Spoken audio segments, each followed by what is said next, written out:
ఏం చేస్తున్నారు ఇక్కడ? సిగ్గుండాలరా, మన ఇంట్లో కూడా ఆడవాళ్ళు ఉన్నారు. ఛీ! సిస్టర్, మీరేం భయపడమాకండి, మీకు తోడుగా మేము వస్తాం.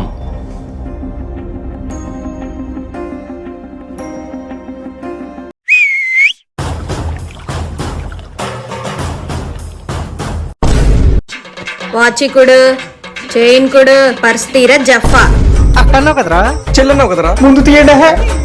జోబేంట్రా ఒత్తుకుంది? అబ్బాయి అదేం లేదక్క, మొన్నే కొన్నాడు ఐఫోన్. 10 సంవత్సరాల నుంచి చేస్తున్నారా దొంగతనాలు? ఈ రోజు జరిగినంత ఈజీగా ఎప్పుడు జరగలేదు. యుగానికి ఒక్కడున్నట్టు దొంగతనాలకు నీలాంటోడు ఒకడు ఉండాలిరా.